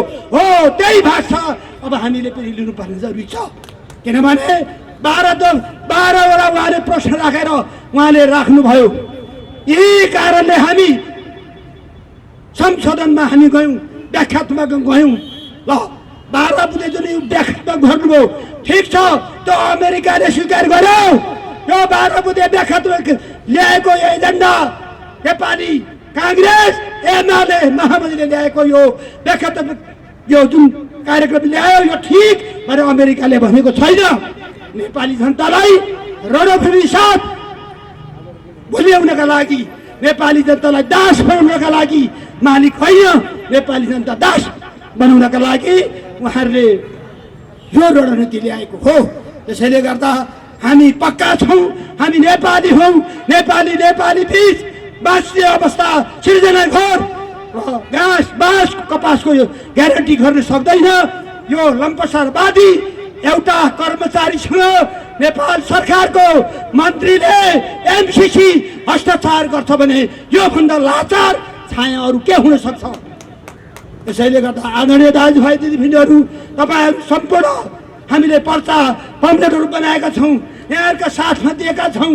यहाँहरूले यी कुरालाई गणन अब पनि नगर्ने हो भने त्यही हिसाबले हामी संयुक्त राष्ट्रिय जनआन्दोलन मोर्चा जनता सामु आएका छौँ। हामी सबै शक्तिहरू एकै ठाउँमा आउनुपर्ने, यो पिरामिडमा संयुक्त जनआन्दोलनमा आउनुपर्ने जरुरी देखिएको छ। आज हामीले सशक्त रूपले यहाँबाट नारा जुलुस गरेर इन्द्र चोकमा पुगेर अब त्यहाँ कार्यक्रम गरौँ भनेको थियो। प्राविधिकको कारणले त्यहाँ सानो ठाउँ भएकोले, गाडीहरू जाम भएकोले हामीले यहाँ यो कार्यक्रम राखेका छौँ र धेरै साथीहरू हुनुहुन्छ। आदरणीय साथीहरूलाई पनि आदर साथ बोलेर हाम्रा धाराहरू राखिदिनु विनम्र अनुरोध गर्दै र राष्ट्रियता त्यो हिमाल बचाउँ, त्यो पशुपतिनाथ बचाउँ, त्यो लुम्बिनी बचाउँ। हामीले हाम्रो देशको अस्मिता अब पनि बचाउन सकेन भने नेपाली भएर बाँच्नु धिक्कार छ। त्यसैले गर्दा आज पहिले हामीले यो काशीको रूपमा यो 15 गते एमसीसी पास गरेपछि यो पहिलो हो। अब हामी सशक्त रूपले हामी यो आन्दोलनमा तयार हुन्छौँ। सशक्त रूपले संयुक्त राष्ट्रिय जनआन्दोलन मोर्चाले 1 गते चैत सशक्त रूपले माइती घर मण्डलमा विरोध सभा गरेर जनतालाई सचेत गराउँछ। सबैलाई चैत 1 गते 11:30 बजे माइती घर मण्डलमा उपस्थित हुन पनि हार्दिक अनुरोध गर्दै बिदा हुन चाहन्छु। जय राष्ट्र, जय नेपाली जनता।